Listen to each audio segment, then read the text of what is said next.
Hi guys and welcome back to the channel Deepak Yadav Education. Welcome to the daily current affairs of 1st of February 2022. तो guys आज है तारीख 1 फरवरी 2022 और है Tuesday. आज की तारीख से जितने भी मोस्ट इंपॉर्टेंट करंट अफेयर्स बनेंगे उन सभी करंट अफेयर्स को हम लोग डिटेल में डिस्कस करेंगे। तो चलो शुभारंभ करते हैं, लेकिन उससे पहले गाइज अगर आप लोगों को इस लेक्चर का पीडीएफ चाहिए तो क्या करना है, नीचे डिस्क्रिप्शन बॉक्स में आप सभी लोगों को टेलीग्राम का लिंक दिया गया है, वहाँ पे क्लिक करना, आपको वो टेलीग्राम चैनल मिल जाएगा। अगर ऐसा नहीं मिलता है तो टेलीग्राम पर सिंपली जाकर सर्च बॉक्स में टाइप कर लेना दीपक यादव एजुकेशन, आपके सामने चैनल आ जाएगा, उसको ज्वाइन कर लेना। वहाँ से इस पीडीएफ को आप डेली बेसिस पर डाउनलोड कर पाओगे। साथ ही साथ कोई भी क्वेरीज होती है तो मुझे इंस्टाग्राम पर भी फॉलो कर सकते हो, नीचे डिस्क्रिप्शन बॉक्स में उसकी भी आईडी दी गई है। तो स्टार्ट करते हैं हम लोग अपने डिस्कशन को। आज का ये सबसे पहला आर्टिकल और बहुत इंपॉर्टेंट आर्टिकल होने वाला है हमारे एग्जामिनेशन के पॉइंट ऑफ व्यू से। हुआ क्या है, रिसेंटली अमेरिका ने अपना एक कॉम्पीट एक्ट को अनवील किया, इस एक्ट के बारे में बताया है। तो डिस्कस करेंगे आखिरकार ये एक्ट क्या है, प्लस भारत के ऊपर क्या इम्पैक्ट पड़ेगा इस एक्ट का, वो भी हम लोग डिस्कस करने वाले हैं। तो फिलहाल यहाँ पर क्या है, पहला पॉइंट, जो यूनाइटेड स्टेट्स है, अमेरिका है, इन्होंने यहाँ पर अपने एक्ट के बारे में बताया। कॉम्पीट एक्ट के बारे में पहली बात, इसकी फुल फॉर्म आपको पता होनी चाहिए, यह है America creating opportunities for manufacturing preeminence in technology and economic strength. तो आपको नाम से समझ में आ रहा है, बेसिकली ये लोग मैन्युफैक्चरिंग के ऊपर काम करने वाले हैं, चाहे वो टेक्नोलॉजी का सेक्टर हो चाहे वो इकोनॉमिक स्ट्रेंथ का सेक्टर हो। इसी को लेकर ये एक्ट बनाया गया है, एक्ट 2022। ठीक है, अब क्या है, इस एक्ट के अंदर क्या होगा, नए नए टैलेंटेड इंडिविजुअल्स को अमेरिका यहाँ पर अट्रैक्ट करेगा। एक तरीके से आप कह सकते हो नए नए इंडिविजुअल्स को यहाँ पर वीज़ा देगा ताकि वो यहाँ पर इनके कंट्री में आएँ और टेक्नोलॉजी और इकोनॉमिक स्ट्रेंथ के ऊपर काम करें। तो दुनिया भर से टैलेंटेड इंडिविजुअल्स को अपनी तरफ अट्रैक्ट करने के लिए यहाँ पर ये कॉम्पीट एक्ट को अमेरिका लेकर आया है। अब डिस्कस करते हैं इस एक्ट के कुछ प्रोविजंस के बारे में। सबसे पहला प्रोविजन क्या बात करता है, देखो इस एक्ट में बोला गया कि अमेरिका लगभग $52 बिलियन खर्चने वाला है टू एंकरेज सेमीकंडक्टर प्रोडक्शन। देखो सेमीकंडक्टर क्या होता है मुझे शायद बताने की ज़रूरत ना पड़े, अगर आप लोगों ने कल वाला द हिंदू न्यूज़पेपर का वीडियो देखा है, कल मैंने डिटेल में बताया था सेमीकंडक्टर क्या है। चलो मैं आपको एक छोटा सा ओवरव्यू दे देता हूँ। ठीक है, देखो एक होता है हमारे पास कंडक्टर, एक मिनट रुको, यहाँ पर थोड़ा सा स्पेस क्रिएट करते हैं, नीचे हम लोग यहाँ पर समझेंगे। ठीक है, यहाँ पर हम लोग अच्छे से समझ पाएंगे, ध्यान से देखते रहना बस खाली। एक होता है कंडक्टर, ठीक है, और एक होता है इंसुलेटर, और इन दोनों के बीच में आता है सेमीकंडक्टर। बेसिकली ये सारे मटेरियल्स हैं। जब हम लोग कंडक्टर के बारे में बात करते हैं तो यहाँ पर कॉपर, एल्युमिनियम, ये सारी चीज़ें आ जाती हैं। अब ये कंडक्टर होते क्या है, तो मान लो जैसे कॉपर है, कॉपर के अंदर आपको पता है जो इलेक्ट्रॉन्स है वो बिल्कुल फ्रीली फ्लो होते हैं। मतलब कॉपर में आप देख पाओगे करंट बहुत तेज़ी से और बहुत आराम से फ्लो हो जाता है ना। तो जिसमें करंट बहुत आराम से फ्लो हो जाए वो कंडक्टर हुआ। और इंसुलेटर क्या होता है, जिसमें करंट अच्छे से फ्लो नहीं हो पाता, बिल्कुल ज़ीरो रहता है, जैसे कि रबर हो गया। ठीक है, रबर के अलावा कोई पेपर हो गया, पेपर के अलावा कोई ग्लास हो गया। तो ये सारी चीज़ें हैं जहाँ पर करंट बिल्कुल भी फ्लो नहीं करेगा, वो कहलाता है इंसुलेटर। तो कंडक्टर और इंसुलेटर के बीच में आने वाला बनता है सेमीकंडक्टर। सेमीकंडक्टर के अंदर क्या होता है, यहाँ पर करंट तो फ्लो होता है लेकिन उस करंट को बहुत आराम से कंट्रोल किया जा सकता है, इसी वजह से इसको हम लोग यहाँ पर सेमीकंडक्टर बोलते हैं। क्लियर हुआ। तो इस सेमीकंडक्टर की जो डिमांड है वो काफ़ी बढ़ चुकी है। रिसेंटली कोविड-19 की वजह से पूरे दुनिया भर में लॉकडाउन लगा और इस सेमीकंडक्टर का काफ़ी ज़्यादा शॉर्टेज हो चुका था। तो भारत भी आज के टाइम पर सेमीकंडक्टर के प्रोडक्शन के ऊपर काफ़ी सारी स्कीम्स लेकर आ चुका है।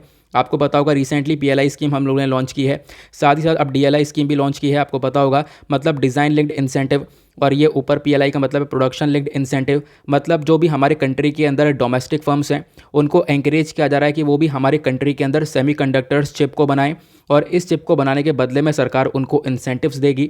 एक चीज़ और ध्यान रखना, अच्छा ये सेमीकंडक्टर का यूज़ क्या है, देखो यूज़ ही तो इसका सबसे मेन पर्पज़ है, क्योंकि सेमीकंडक्टर का यूज़ हर जगह पर है। ठीक है, तो सेमीकंडक्टर हर जगह पर यूज़ होता है, चाहे मोबाइल फ़ोन हुआ, लैपटॉप हुआ, मोबाइल फ़ोन लैपटॉप के अलावा भी चाहे इलेक्ट्रॉनिक व्हीकल्स हो गए, ठीक है, कार कोई भी हो गई, या फिर बल्ब हो गया, टेलीविज़न हो गया, सभी चीज़ के अंदर आपको ये सेमीकंडक्टर्स देखने को मिलेगा। इसी वजह से बहुत इंपॉर्टेंस है।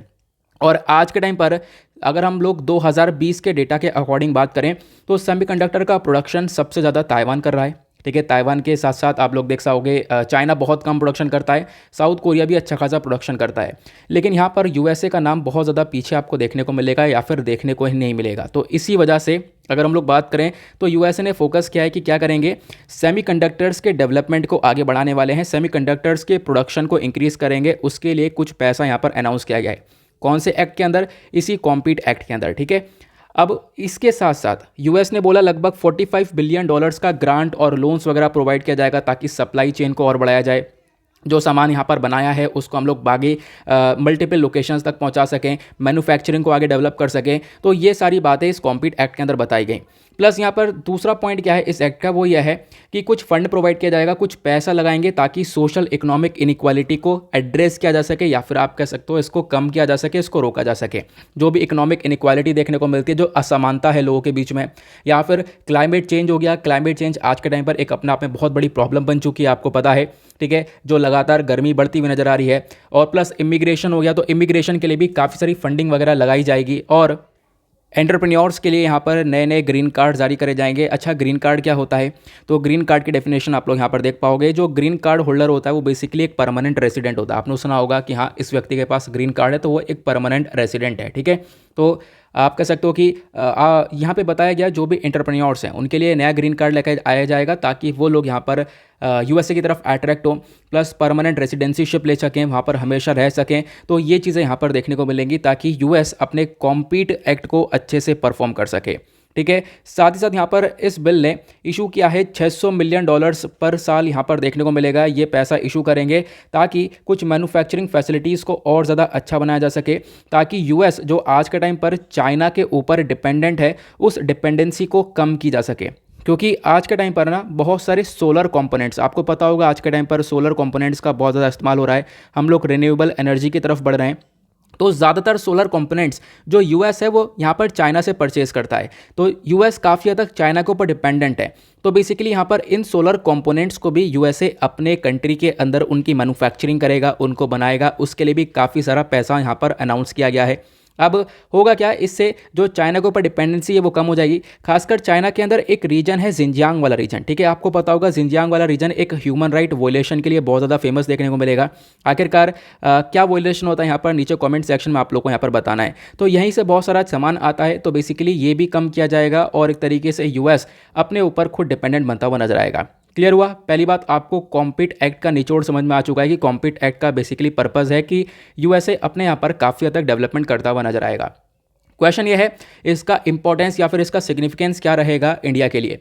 अगर हम लोग बात करें तो इंडियन टैलेंट के लिए बहुत सारी अपॉर्चुनिटीज़ ओपन होंगी, ठीक है। बहुत सारी अपॉर्चुनिटीज़ यहाँ पर ओपन होंगी यूएस के अंदर, ताकि जो बहुत सारे इंडिया के टैलेंटेड और स्किल्ड वर्कर्स हैं वो वहाँ पर जाकर काम कर सकें, ठीक है। और क्या होगा, हर साल जो इंडियंस हैं और इंडियन कंपनी से, देखो बहुत सारे लोग यहाँ पर वर्क करने के लिए जाते हैं H1B वीज़ा के ऊपर। अब ये H1B वीज़ा क्या होता है, तो देखो यहाँ पर ये जो H1B वीज़ा होता है ये स्किल्ड वर्कर्स को दिया जाता है, ठीक है। जो most popular Indian IT companies के यहाँ पर स्किल्ड वर्कर्स देखने को मिलेंगे, है ना।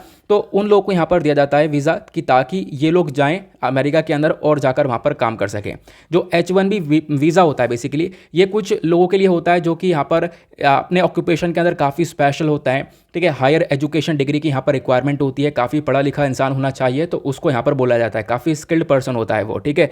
तो आप कह सकते हो काफ़ी सारे लोग काम कर रहे हैं, लेकिन इस एक्ट के बाद यहाँ पर क्या होगा, ये अपॉर्चुनिटी और ज़्यादा इंक्रीज़ हो जाएगी और लोगों के पास चांस रहेगा कि वो जाकर अमेरिका में काम कर सकें, ठीक है। लेकिन इसका एक डिसएडवांटेज भी हो सकता है। अब वो डिसएडवांटेज क्या हो सकता है ये आपको नीचे कमेंट सेक्शन में बताना है, ठीक है। इसको मैंने पूछने के लिए यहाँ पर छोड़ दिया है आप लोगों के ऊपर कि आखिरकार ये इसका डिसएडवांटेज क्या हो सकता है जब इंडियन टैलेंट्स यहाँ पर कहाँ पहुँच जाएंगे, यूएसए में पहुँच जाएंगे। तो ना उसके बाद मैं आपको एक दो चीज़ें और बताता हूँ, ठीक है। यहाँ पर इसको जूम करते हैं पहले हम। आपको पता होगा मैंने अभी आपको H1B वीज़ा के बारे में बताया, ठीक है। H1B वीज़ा क्या होता है, ये बेसिकली इंडियन टैलेंट्स या फिर आप कह सकते हो कोई स्पेशल वर्कर्स जो स्किल्ड वर्कर्स हैं उनके लिए ये वीज़ा जारी किया जाता है।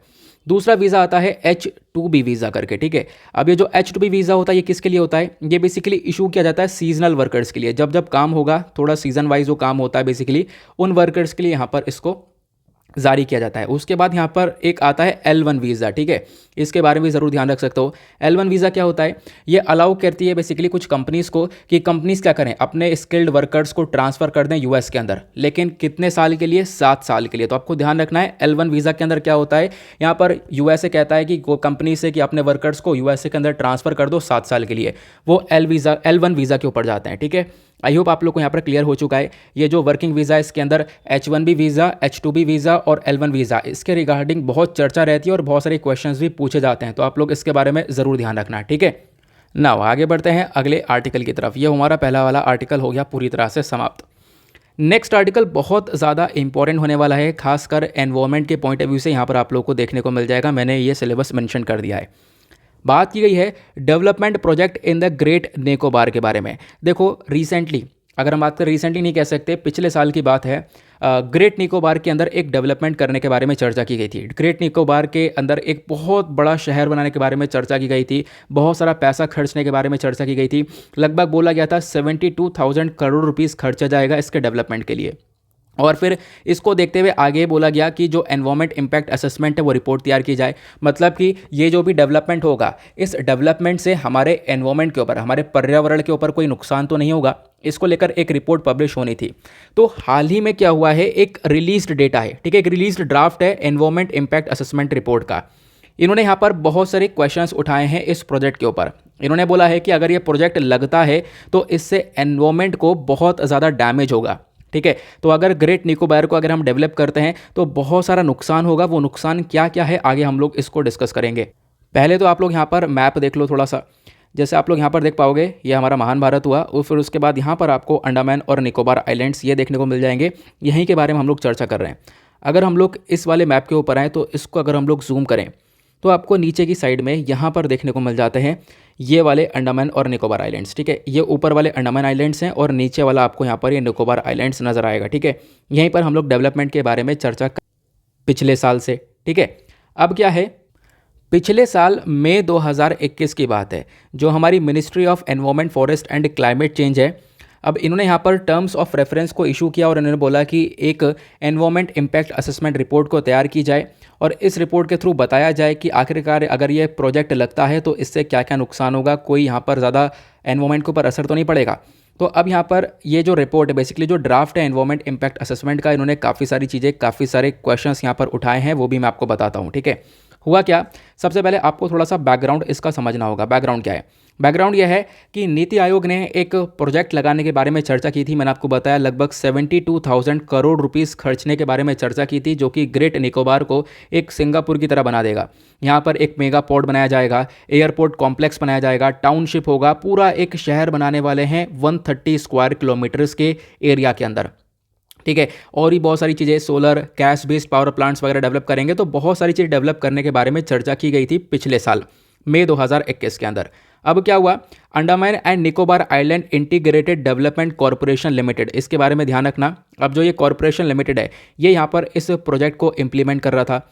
अब हुआ क्या, जैसे यहाँ पर ये प्रोजेक्ट आने के बारे में चर्चा हुई, रिसर्च हुई, तो बहुत सारे इकोलॉजिस्ट और रिसर्चर्स थे जिन्होंने बहुत सारे कंसर्न्स दिखाए। उन्होंने बताया कि देखो इसके अंदर बहुत सारे इश्यूज़ हो सकते हैं। इश्यूज़ क्या हो सकता है, अगर ये प्रोजेक्ट लगा तो इससे हमारा बहुत सारा एनवायरमेंट, बहुत सारे स्पीशीज़, जो बहुत सारी प्रजातियाँ जानवरों की, वो भी डैमेज हो सकती हैं, वो ख़त्म हो सकती हैं। इससे यहाँ पर हमारे देश भर में एक इकोलॉजिकल इम्बैलेंस क्रिएट हो सकता है। ये सारी बातें यहाँ पर बताई गई। तो अगर हम लोग बात करें क्या क्या इश्यूज़ देखने को मिले हैं, पहला इशू देखो, जो भी रिपोर्ट तैयार की गई थी पहले, उस रिपोर्ट के अंदर जो भी इन्फॉर्मेशन थी वो इनकरेक्ट और इनकम्प्लीट इन्फॉर्मेशन थी, ऐसा यहाँ पर बताया गया। जो एरिया ऑफ आइलैंड मेंशन्ड है वो आपको यहाँ पर 1045 स्क्वायर किलोमीटर का देखने को मिलेगा, हालांकि वो 910 स्क्वायर किलोमीटर का है, और प्लस यहाँ पर अभी भी कोई करंट फिगर हमारे पास है नहीं। तो पहली बात तो जो रिपोर्ट पहले तैयार की गई थी प्रोजेक्ट लगाने के लिए, उस रिपोर्ट के अंदर प्रॉपर यहाँ पर जगह के बारे में मेंशन नहीं है। प्लस बताया गया कि उस वाली रिपोर्ट में बताया यह गया था कि जो ये गलेथिया पोर्ट है, गलेथिया पोर्ट कहाँ पर, मैं आपको दिखाता हूँ अभी। तो ये जो पोर्ट है, बेसिकली जो बंदरगाह आपको देखने को मिलेगा, यहाँ पर कोई भी कोरल रीफ्स नहीं है, ठीक है, ऐसा यहाँ पर बताया लगा। लेकिन जब जूलॉजिकल सर्वे ऑफ इंडिया यहाँ पर स्टडी को कंडक्ट करता है, तो ये स्टडी यहाँ पर बताती है कि जो ये कोरल रीफ है वो लगभग यहाँ पर इस गलतिया बे पर 116 हेक्टेयर तक फैला हुआ है, ठीक है। अब ये कोरल रीफ क्या होता है, यहाँ पर मैं आपको 2-4 पिक्चर दिखाता हूँ ताकि आप यहीं पर चीज़ों को क्लियर कर सको। जैसे अभी हम लोगों ने मैप देखा अंडमान एंड निकोबार आइलैंड का, तो इस वाले रीजन में आप लोग यहाँ पर ये देख पाओगे, ये आपको गलेथिया बे देखने को मिल जाएगा, ठीक है। जो ये वाला रीजन है जहाँ पर ये आपको कर्जर देखने को मिल रहा है, ये आपको गलेथिया बे देखने को मिलेगा। यहीं पर कोरल रीफ्स के बारे में डिस्कशन किया गया है। कोरल रीफ्स क्या होती हैं, मैंने एक पिक्चर लगा रखा है। समुद्र के अंदर आप देख पाओगे कुछ इस प्रकार से कोरल रीफ्स देखने को मिलती हैं, ठीक है। ये आप देख पा रहे होंगे कलरफुल, ये सारी कोरल रीफ्स हैं, हमारे एनवायरनमेंट के लिए इंपॉर्टेंट है, तो इसको हम नहीं चाहते ख़त्म हो। तो एक रिपोर्ट बताती है, जो पहले रिपोर्ट तैयार की गई थी कि जिसके बेसिस पर यह प्रोजेक्ट लगना था, उस रिपोर्ट ने बताया कि भाई यहाँ पर कोरल रीफ्स हैं नहीं, लेकिन असल में जूलॉजिकल सर्वे ऑफ इंडिया की स्टडी बताती है कि यहाँ पर बहुत सारे कोरल रीफ हैं। अगर ये प्रोजेक्ट लगाओगे, पोर्ट बनाओगे, तो इससे क्या होगा, वो कोरल रीफ डैमेज हो जाएगी, एनवायरमेंट को नुकसान होगा। साथ ही साथ यहाँ पर जो पहले वाली रिपोर्ट थी उसने ये भी बताया, जो गैलेथिया बे है ये एक आइकॉनिक नेस्टिंग साइट है इंडिया के अंदर।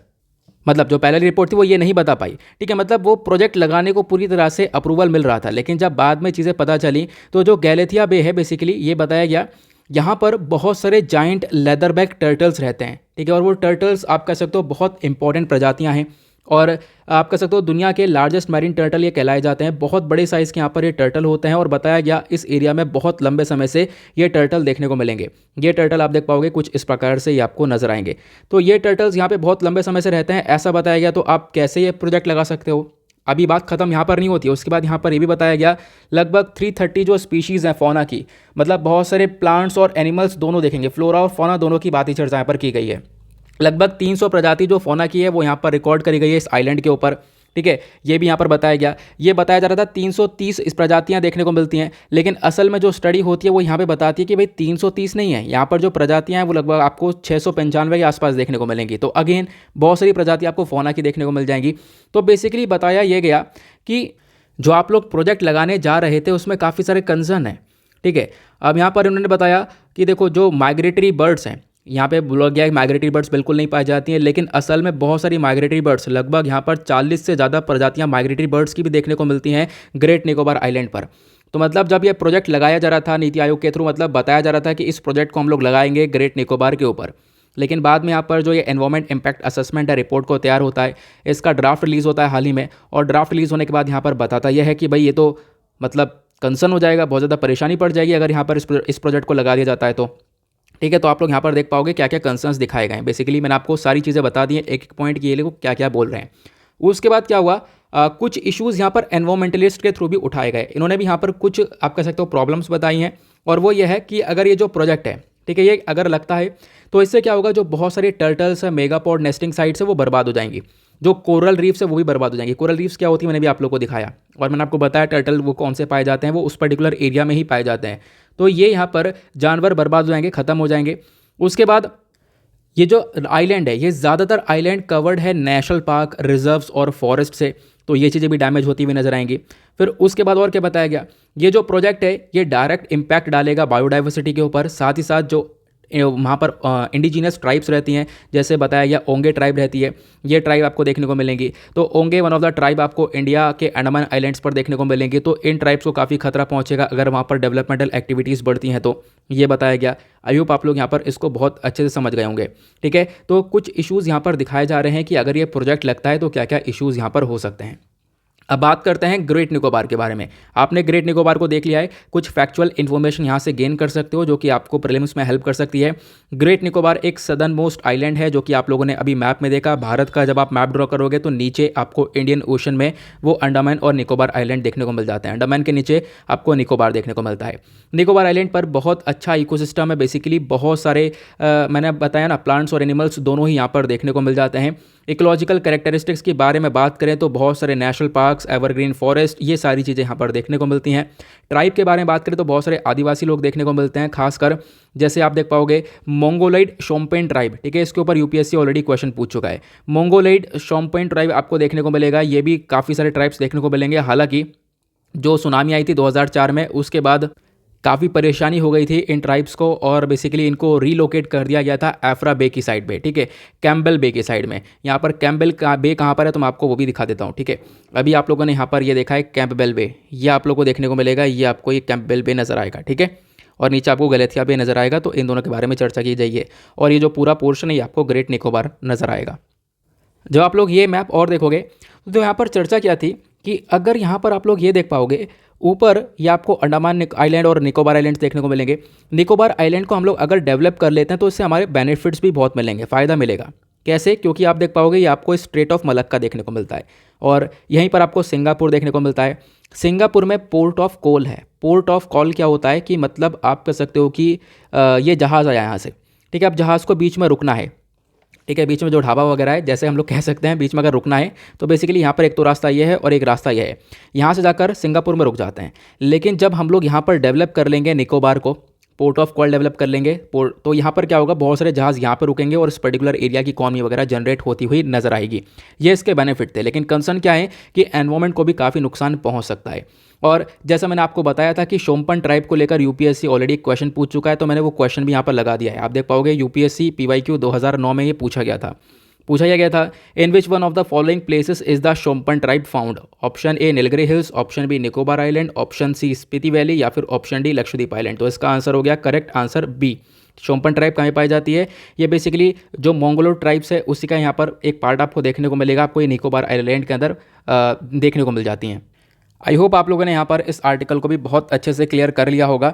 आपके एग्जामिनेशन के पॉइंट ऑफ व्यू से काफ़ी इंपॉर्टेंट हो सकता है, तो इस आर्टिकल को अच्छे से देख लेना। बहुत सारी इंपॉर्टेंट बातें हैं जो कि आपको इसी पर्टिकुलर PDF के अंदर मिल जाएंगी।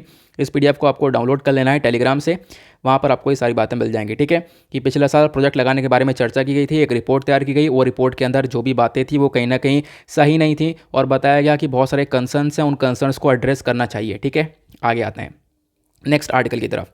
अगला आर्टिकल बहुत इंपॉर्टेंट होने वाला है।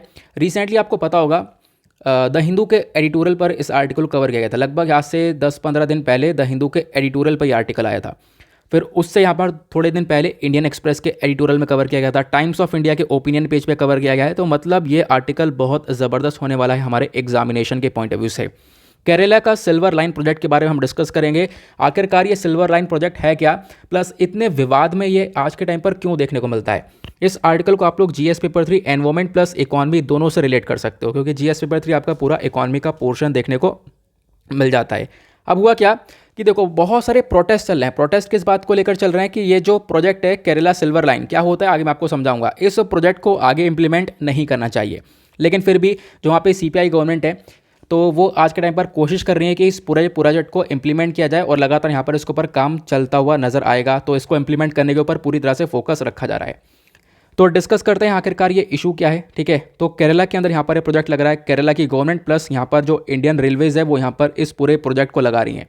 इसके अंदर हो गया क्या, देखो होगा यहाँ पर ये कि यहाँ पर एक पिक्चर देख पाओगे, होगा ये कि इस प्रकार से केरला के अंदर ये कनेक्टिविटी कर बनाने वाले हैं। ये आपको केरला का पूरा रीजन देखने को मिल जाएगा। ये पूरा स्टेट हुआ। थिरुवनंतपुरम से कासारगोड तक पूरी तरह से यहाँ पर ट्रेन की कनेक्टिविटी बनाई जाएगी। यहाँ पर ट्रेन को चलाया जाएगा, एक हाई स्पीड ट्रेन को चलाया जाएगा। इसी प्रोजेक्ट को यहाँ पर आगे इंप्लीमेंट करने में काफ़ी परेशानी आ रही है। तो डिस्कस करते हैं आखिरकार दिक्कत क्या है, इशू क्या है। इशू यहाँ पर ये आता है कि जो बहुत सारे लोग हैं, बहुत सारे लोगों का प्रोटेस्ट किया जा रहा है, बहुत सारे लोगों के द्वारा प्रोटेस्ट किया जा रहा है इस सिल्वर लाइन प्रोजेक्ट को लेकर। उनका कहना यह है कि देखो पहला तो दिक्कत ये आएगी कि पहले से यहाँ पर केरला बहुत सारे कर्जे में डूबा पड़ा है।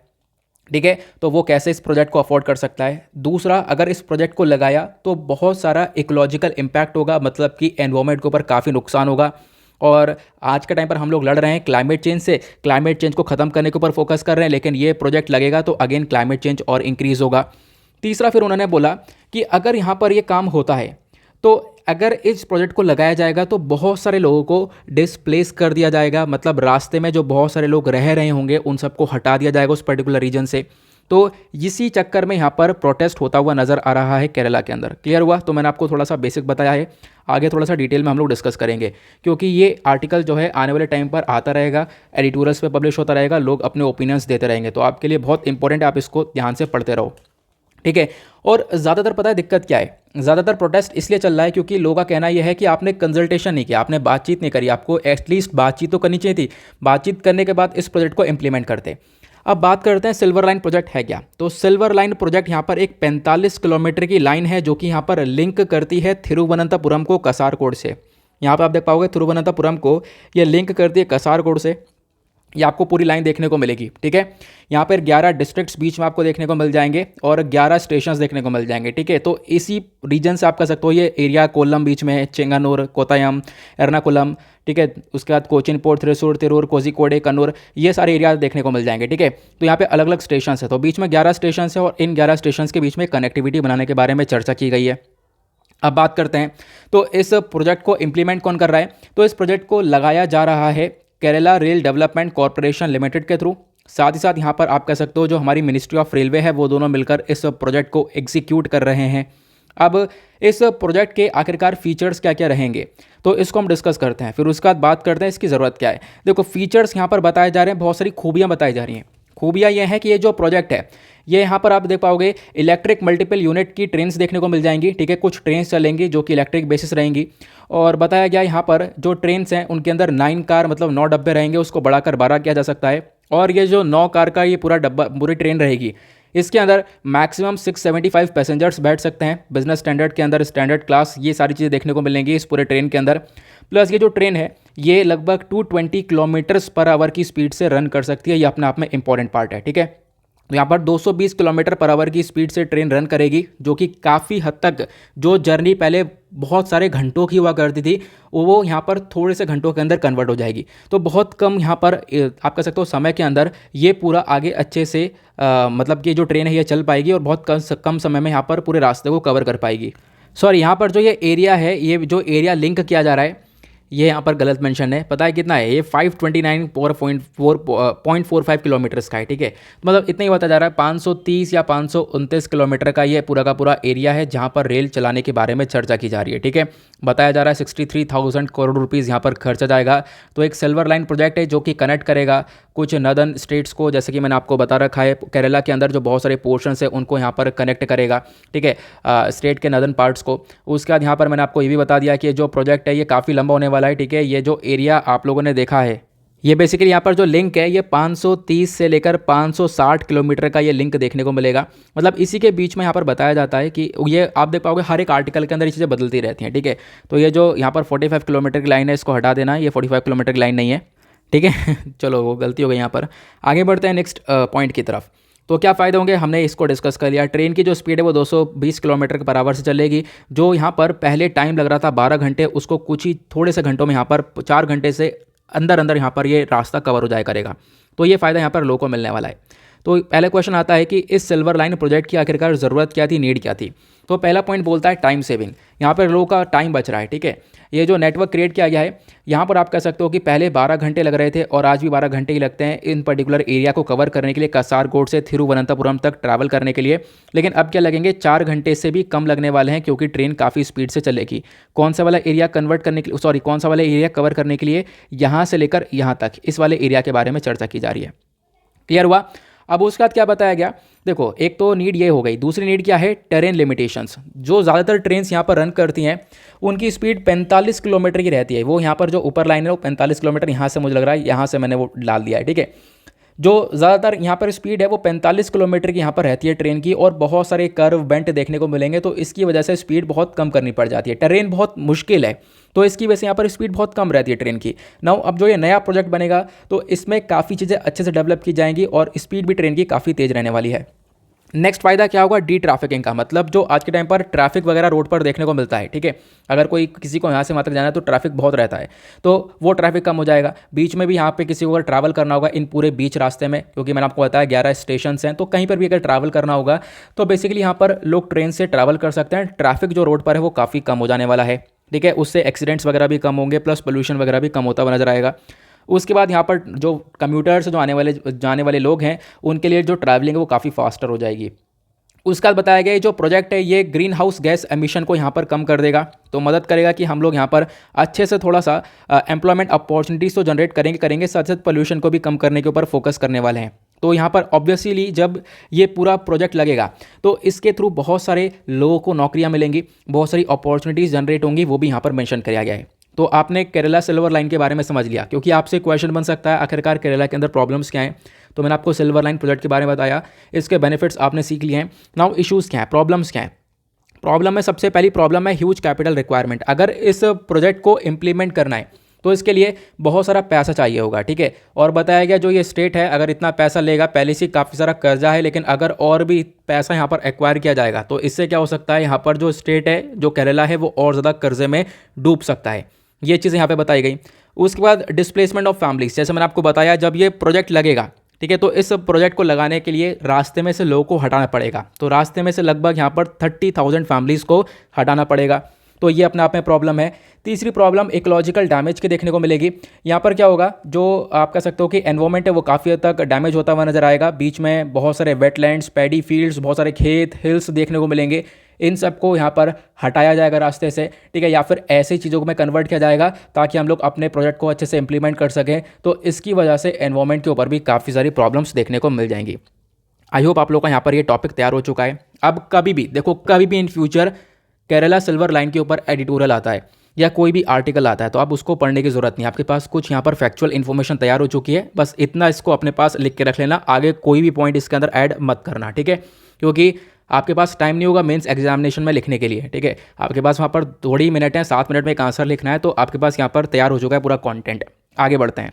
ना आता है नेक्स्ट आर्टिकल, अपने आप में एक और इंपॉर्टेंट आर्टिकल है। आप एक टर्म सीखने वाले हो जिसके ऊपर डेफिनेटली यहाँ पर क्वेश्चन बनने के चांसेस हैं।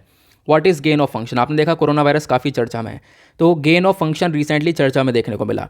ये किस लिए है, क्योंकि जो टर्म है गेन ऑफ फंक्शन ये रिसेंटली डिबेट में आ चुकी है। अब इसके ऊपर लेकर डिबेट हो रहा है कोविड-19 पेंडेमिक के ओरिजिन को लेकर कि कोरोना वायरस निकला है, कोरोना वायरस चाइना से ओरिजिन हुआ है, चाइना से निकला है, और हो सकता है वो गेन ऑफ फंक्शन की वजह से यहाँ पर लीक हो गया हो। तो गेन ऑफ फंक्शन क्या होता है इसको हम लोग समझेंगे। आर्टिकल आप लोग GS paper 3 science and tech के पोर्शन से भी रिलेट कर सकते हो। चलो बात करते हैं पॉइंट के ऊपर। तो गेन ऑफ फंक्शन रिसर्च होता क्या है। देखो, जो ये गेन ऑफ फंक्शन है बेसिकली एक फील्ड ऑफ रिसर्च है। यहाँ पर क्या करी जाती है, रिसर्च करी जाती है, फोकस किया जाता है किसके ऊपर, वायरस के ऊपर, वायरस के जनरेशन्स के ऊपर, वायरस कैसे ग्रो हो रहा है इसके ऊपर हम लोग यहाँ पर रिसर्च वगैरह करते रहते हैं, ठीक है। अलग अलग कंडीशंस के ऊपर डालकर वायरस में यहाँ पर चेंजेस कर करके हम लोग यहाँ पर क्या करते हैं, उसके म्यूटेशंस को देखते हैं कि वायरस के अंदर किस प्रकार से बदलाव हो रहा है। आपको पता होगा जो भी वायरस है उनके अंदर म्यूटेशन होता है, और वो म्यूटेशन अपने आप में बहुत ज़्यादा खतरनाक होता है, क्योंकि उसी म्यूटेशन की वजह से, उसी बदलाव की वजह से वो वायरस और ज़्यादा डेंजरस बन जाता है, प्लस वो ट्रांसमिट होना चालू होता है। आपको पता होगा जब कोविड आया था स्टार्टिंग में, तो उसमें म्यूटेशन पे म्यूटेशन होते रहे, चेंजेस होते रहे। अब चेंजेस होते होते यहाँ पर क्या हुआ, वो और ज़्यादा डेंजरस बन चुका था। तो इन्हीं म्यूटेशन को स्टडी करना यहाँ पर गेन ऑफ फंक्शन बोला गया। गेन ऑफ फंक्शन बेसिकली क्या है, एक फील्ड ऑफ रिसर्च है जो कि मेन काम करता है किस चीज़ के ऊपर, यहाँ पर फोकस करता है growing generation of micro organisms के ऊपर, जो भी यहाँ पर वायरसेस निकल रहे हैं, ठीक है, उनके ऊपर यहाँ पर पूरी तरह से अपनी रिसर्चिंग वगैरह करता है। कुछ एक्सपेरिमेंट्स होते हैं यहाँ पर, कुछ एक्सपेरिमेंट्स वगैरह यहाँ पर साइंटिस्ट करते हैं। उस एक्सपेरिमेंट से क्या होता है, यहाँ पर हम लोग बहुत अच्छे से प्रेडिक्ट कर पाते हैं इन्फेक्शियस डिजीज़ को, जैसे कोविड वायरस हो गया, कोविड-19 हो गया, या और कोई भी वायरस हो गया, या और कोई भी इन्फेक्शियस डिजीज़ हो गई। तो इस प्रकार से हम लोग उसके अंदर बदलाव कर करके क्या कर सकते हैं, रिसर्च करेंगे, और रिसर्च करके हम लोग अच्छे से उसको पता लगा सकते हैं, प्लस उसके रिगार्डिंग एक वैक्सीन को डेवलप कर सकते हैं और थेरोपेटिक्स को डेवलप कर सकते हैं। तो उसके अंदर चेंज भी हम लोग कर सकते हैं, ये हमारे गेन ऑफ रिसर्च के अंदर आता है, तो ध्यान रखना। अब यहाँ पे बोला गया जो ये गेन ऑफ रिसर्च है ये कैसे चलाया जाता है, मतलब करा कैसे जाता है। तो गेन ऑफ रिसर्च के अंदर जेनेटिक इंजीनियरिंग का मेथड इस्तेमाल किया जाता है, या फिर सीरियल पैसेजिंग का। अब ये क्या होता है, अब देखो जेनेटिक इंजीनियरिंग के बारे में आपको पता होगा। मान लो यहाँ पर ये हुआ डीएनए, ठीक है। अब जब ये डीएनए हुआ तो यहाँ पर क्या है, ये आपका जीन है, और जेनेटिक इंजीनियरिंग के अंदर जो जीन है आपके, उसके अंदर बदलाव किया जाता है। जीन मतलब जो डीएनए आरएनए हमें देखने को मिलता है, डीऑक्सीराइबोन्यूक्लिक एसिड, राइबोन्यूक्लिक एसिड, उसके अंदर हम लोग चेंजेस करते हैं, उसके अंदर एडिटिंग करते हैं। इतना पोर्शन हटा के दूसरा पोर्शन लगा दिया, तो इस प्रकार से एडिटिंग देखने को मिलती है। तो होता क्या है, इन्हीं के अंदर जीन एडिटिंग करते हैं। जीन एडिटिंग के अंदर क्या होता है, हम लोग एडिटिंग करने के बाद, उसके अंदर बदलाव करने के बाद वायरस को मॉडिफाई कर देते हैं। वायरस को मॉडिफाई करके उसके अंदर बदलाव कर करके देखते रहते हैं कि वायरस अगर ये बदलाव होगा तो कितना खतरनाक होगा, ये बदलाव होगा तो कितना खतरनाक होगा, तो अगर ऐसे खतरनाक होगा तो उसके लिए हम लोग कौन सी दवाई बना सकते हैं, इसके ऊपर ही रिसर्च चलती है। तो इसको हम लोग गेन ऑफ फंक्शन बोलते हैं, ठीक है, गेन ऑफ फंक्शन रिसर्च। तो जेनेटिक इंजीनियरिंग के बाद आता है दूसरा सीरियल पैसेजिंग। सीरियल पैसेजिंग के अंदर यहाँ पर इन्वॉल्व किया जाता है, यहाँ पर जो भी पैथोजेंस हैं उनको एक तरीके से ग्रो होने के लिए दिया जाता है कि अलग अलग सर्कमस्टांसेस के अंदर, मतलब अलग अलग यहाँ पर मैंने आपको बताया ना, अलग अलग चीज़ें ट्राई करते रहेंगे, अलग अलग यहाँ पर सर्कमस्टांसेस में उसको ग्रो करते रहेंगे, अलग अलग कंडीशन में उसको बढ़ाने के ऊपर फोकस किया जाएगा, और देखते रहेंगे कि कैसे कैसे बदलाव हो रहे हैं उसके अंदर। अगर ये बदलाव हो रहा है तो इस पर हम लोग कैसे रोक सकते हैं, ये बदलाव कितना खतरनाक हो सकता है। तो ये सारी बातें यहाँ पर देखी जाती हैं इस जीन एडिटिंग के अंदर, ठीक है। अब बात करते हैं कुछ issues related to the research. मतलब कि आपके भी दिमाग में ये क्वेश्चन आ रहा होगा कि ये खतरनाक नहीं हो सकता, बिल्कुल खतरनाक हो सकता है। तो यही तो यहाँ पर दिक्कतें हैं। अगर आपसे पूछा जाए गेन ऑफ रिसर्च के इश्यूज़ क्या हैं, दिक्कत क्या है, तो पहला यहाँ पर इशू क्या निकल कर आता है, पहला इशू निकल कर आता है जो आप मैनिपुलेशन कर रहे हो, जो आप इसके अंदर चेंजेस कर रहे हो, जो आप छेड़खानी कर रहे हो उसके अंदर। इस छेड़खानी की वजह से क्या हो सकता है, ये जो पर्टिकुलर वायरस है, ये जो माइक्रोब है, वो और ज़्यादा डेडली और ज़्यादा ट्रांसमिसेबल बन सकता है ना, और ज़्यादा खतरनाक बन सकता है, और ज़्यादा लोगों में फैल सकता है। तो अपने आप में एक बहुत बड़ी दिक्कत बन सकती है, ऐसा बताया गया। दूसरा इशू क्या है, यहाँ पर लॉस ऑफ फंक्शन हो सकता है। हो सकता है इतने सारे रिसर्चर्स करके चेंजेस वगैरह करने के बाद जो वो पैथोजन है वो वर्क करना बंद कर दे, उसका फंक्शन जो इसकी फंक्शनिंग वगैरह है वो बिल्कुल लॉस हो जाए। तो ऐसे कंसर्न्स भी, ऐसे इश्यूज़ भी यहाँ पर देखने को मिल सकते हैं गेन ऑफ फंक्शन के ऊपर, ठीक है। तो आपको पता होना चाहिए गेन ऑफ फंक्शन क्या है। देन उसके बाद अभी कोविड-19 के समय पर ये गेन ऑफ फंक्शन इतना चर्चा में क्यों रहा है, इसके बारे में और जान लो।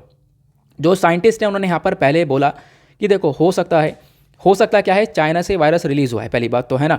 अब चाइना से वायरस रिलीज़ हुआ, उसके पीछे का एक वो कंडीशन क्या हो सकती है। एक रिपोर्ट आई थी रिसेंटली और रिपोर्ट ने बताया कि हो सकता है जो चाइना वाले हैं वो अपने लैबोरेटरी के अंदर टेस्टिंग कर रहे हो, ठीक है, वायरस को डेवलप कर रहे हो, ठीक है, अब इसके अंदर जेनेटिकली मॉडिफाइड कर रहे हो, जेनेटिकली यहाँ पर इसके अंदर चेंजेस कर रहे हो, तो चेंजेस करते करते ये रिलीज़ हो गया होगा लैब से। तो ऐसा यहाँ पर रिपोर्ट ने बताया था, तभी गेन ऑफ फंक्शन चर्चा में था। तो इसके बारे में ज़रूर ध्यान रखना, ठीक है। अब क्वेश्चन ये है, क्या इंडिया के अंदर इस गेन ऑफ फंक्शन को रोका जा सकता है? तो बिल्कुल, जितनी भी एक्टिविटीज़ होती हैं, जो भी हम लोग वायरस के ऊपर एडिटिंग वगैरह करते हैं, इन सारी एक्टिविटीज़ को रेगुलेट किया जाता है एक रूल के माध्यम से। उस रूल का नाम क्या है, ध्यान रखना, manufacture, use, import, export, storage of hazards micro organism, genetically engineering organisms और सेल रूल्स 1989। ये रूल के माध्यम से हम लोग क्या करते हैं, पूरी तरह से जो भी वायरस है उनके अंदर जेनेटिक एडिटिंग के ऊपर ध्यान रखते हैं, ठीक है। और इसके रिगार्डिंग साल 2020 के अंदर जो डिपार्टमेंट ऑफ बायोटेक्नोलॉजी है, इन्होंने कुछ गाइडलाइंस वगैरह जारी करी थी कि भाई आप कुछ बायो सेफ्टी लैब्स बनाओगे, जहां पर जब भी इन वायरसेस के ऊपर आप कह सकते हो एडिटिंग वगैरह हो रही है, तो उसके ऊपर बहुत अच्छे से ध्यान रखा जाएगा। प्लस यहाँ पर कंसर्न ये भी बन जाता है कि कहीं ना कहीं ये वायरस और ज़्यादा खतरनाक बन जाए, और ज़्यादा डेडली ना बन जाए, और ज़्यादा फैले ना, तो उसको रोकने के ऊपर ध्यान दिया जाएगा। आई होप आप लोग यहाँ पर इस आर्टिकल को भी अच्छे से समझ गए होंगे। नाउ एक और आर्टिकल है डिस्कस करने के लिए, मैं आपको वो भी बताता हूँ। उस आर्टिकल को यहाँ पर मैंने मेंशन तो नहीं किया है, लेकिन मैं आप लोग को डेफिनेटली यहीं पर समझा दूंगा, ठीक है। अब क्या है कि यार वो इंपॉर्टेंट हो सकता है, क्योंकि ऑलरेडी हम लोग उसको द हिंदू के वीडियो में डिस्कस कर चुके हैं, तो ज़्यादा कुछ था नहीं, तो लेकिन फिर भी मैं आप लोग को बता देता हूँ। यहाँ पे हम डिस्कस करेंगे गैलेंट्री अवार्ड्स के बारे में। आपको पता होगा रिसेंटली गैलेंट्री अवार्ड्स यहाँ पर दिए गए। 73rd रिपब्लिक डे का सेलिब्रेशन हम लोगों ने किया। अब जब रिपब्लिक डे सेलिब्रेट किया तो उसी अवसर पर ये गैलेंट्री अवार्ड्स दिए गए, ठीक है। बहुत सारे आर्मी पर्सनल को यहाँ पर गैलेंट्री अवार्ड्स दिए गए। क्वेश्चन ये है, ये गैलेंट्री अवार्ड्स होते क्या हैं, ठीक है। तो आपको ध्यान रखना है, साल में हम लोग गैलेंट्री अवार्ड्स को 2 बार देते हैं। एक रिपब्लिक डे पर दिया जाता है और दूसरा इंडिपेंडेंस डे पर दिया जाता है, ये आप लोग को ध्यान रखना है, ठीक है। अब बात करते हैं गैलेंट्री अवार्ड्स की। देखो, जब भी आप लोगों को गैलेंट्री अवार्ड्स के बारे में पूछा जाएगा तो आपको ध्यान रखना है, गैलेंट्री अवार्ड्स 2 हिस्से में बांटे गए हैं, ठीक है। अब वो 2 हिस्से कौन कौन से हैं, एक होता है वॉर टाइम गैलेंट्री अवार्ड्स, ठीक है। कौन सा, वॉर टाइम गैलेंट्री अवार्ड्स, और दूसरा होता है पीस टाइम गैलेंट्री अवार्ड्स। ये आपको ध्यान रखना है, 2 प्रकार के गैलेंट्री अवार्ड्स होते हैं, जो कि यहाँ पर युद्ध के लिए और यहाँ पर शांति बनाने के लिए, ये ऐसे ध्यान रख सकते हो। और वॉर टाइम गैलेंट्री अवार्ड्स के अंदर भी आपको 3 देखने को मिलते हैं। एक होता है परमवीर चक्र, ठीक है, और दूसरा होता है महावीर चक्र, और तीसरा होता है कौन सा, वीर चक्र। ऐसे ही यहाँ पर पीस टाइम गैलेंट्री अवार्ड्स के अंदर भी 3 होता है। एक होता है अशोक चक्र, दूसरा होता है कीर्ति चक्र, ठीक है, और तीसरा होता है शौर्य चक्र, ठीक है। अभी शौर्य चक्र रिसेंटली काफ़ी चर्चा में था। अगर मैं आप लोग को इसके बारे में थोड़ा सा डिटेल से बताऊं, तो जो गैलेंट्री अवार्ड्स इंडिया के अंदर, वो मैंने आपको बताया साल में 2 बार दिए जाते हैं। ये जो आपको अशोक चक्र, कीर्ति चक्र और शौर्य चक्र देखने को मिल रहा है, इसको पहले अलग नाम से जाना जाता था। इसको पहले अशोक चक्र क्लास 1, क्लास 2 और क्लास 3 नाम से जाना जाता था, ठीक है। लेकिन इसके नाम बाद में बदल दिए गए थे देश आज़ाद होने के बाद, ठीक है। मतलब ऑब्वियसली मतलब बाद में इनको बदल दिया था हम लोगों ने, लगभग 1967 में हम लोगों ने यहाँ पर ये नाम चेंज कर दिए थे, ठीक है। अब ये क्लियर हो गया। अब देखो, क्वेश्चन ये है कि कौन कौन यहाँ पर इस अवार्ड्स के लिए एलिजिबल हो पाता है। तो हमारे जितने भी ऑफिसर्स हैं, ठीक है, जो हमारे आर्मी, नेवी, एयरफोर्स के कोई से भी रैंक के ऑफिसर हो गए, सभी रैंक के ऑफिसर्स यहाँ पर एलिजिबल होते हैं इस अवार्ड के लिए। अब मैंने आपको बताया, war time highest gallantry award के अंदर परमवीर चक्र, महावीर चक्र और वीर चक्र आता है। परमवीर चक्र एक हाईएस्ट मिलिट्री डेकोरेशन अवार्ड ये कहलाता है। महावीर चक्र सेकंड हाईएस्ट गैलेंट्री अवार्ड है, और जो वीर चक्र है वो यहाँ पर 3rd आप कह सकते हो highest war time gallantry award है।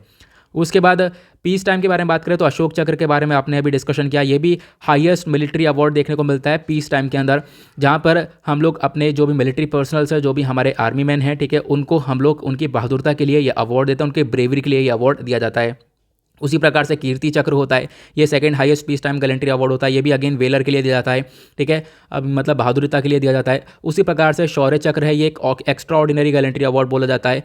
उसके बाद कुछ और भी अवार्ड्स आते हैं। तो आपको ये तो पता चल गया कि वॉर टाइम और पीस टाइम क्या होता है। इसमें यहाँ पर एक और भी आता है, कुछ और अवार्ड्स, मतलब गैलेंट्री नहीं है वो, कुछ और अवार्ड्स हैं, अदर अवार्ड्स के अंदर ऐड कर सकते हो। उसके अंदर आता है एक सेना मेडल, ठीक है। दूसरा यहाँ पर कहलाता है वो नौसेना मॉडल, और तीसरा यहाँ पर होता है वो वायुसेना मेडल, ठीक है।